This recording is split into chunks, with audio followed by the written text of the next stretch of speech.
in the quiet spaces of early Christianity, 4 books emerged that would come to define faith. The Gospels, named for Matthew, Mark, Luke, and John, have stirred endless debate. Were these writings truly penned by the men whose names they bear? And when exactly did they come into being? History offers few certainties, yet the questions linger, reverberating through centuries of scholarship and faith. Matthew, a tax collector turned apostle, is credited with the first gospel. This attribution, though, stands on uncertain ground.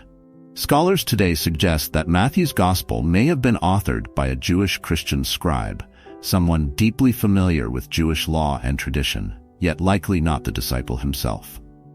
What we have may not be the voice of a single man, but rather the echoes of a community of early believers shaping a message for their own.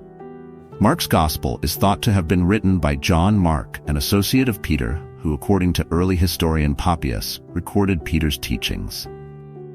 Papias describes Mark as Peter's interpreter, implying that Peter's vivid memories of Christ became Mark's words on the page.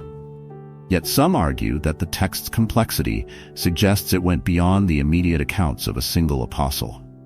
Luke, the Gospel's careful compiler, is linked to Paul, a traveling physician and writer.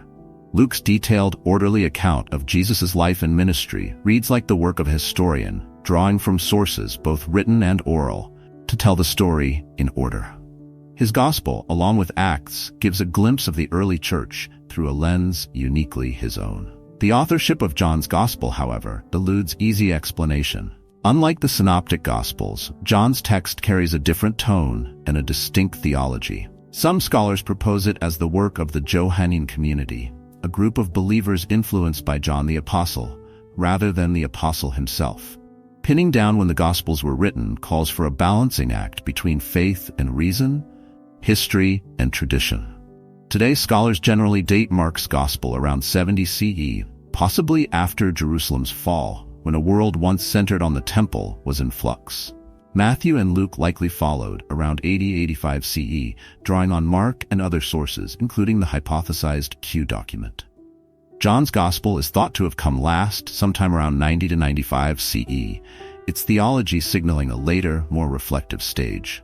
The Q document is a hypothetical source believed to contain sayings of Jesus used by both Matthew and Luke in writing their Gospels. Scholars suggest its existence because Matthew and Luke share material not found in Mark, implying they may have drawn from a common source.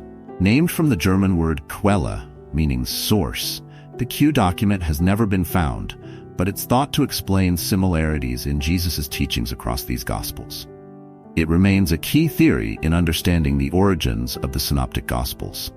By the late 2nd century, these 4 Gospels had formed a recognizable collection, cited by early figures like Justin Martyr and Irenaeus. These references serve as early footprints, tracing the Gospel's journey from isolated texts to the foundational bedrock of Christian tradition. The question of authorship, time, and place, they resist easy answers. But perhaps the Gospel's power lies in their very mystery, in how they have stirred hearts and shaped lives across generations. In the uncertain spaces between history and belief, the Gospels endure, inviting faith to find its way.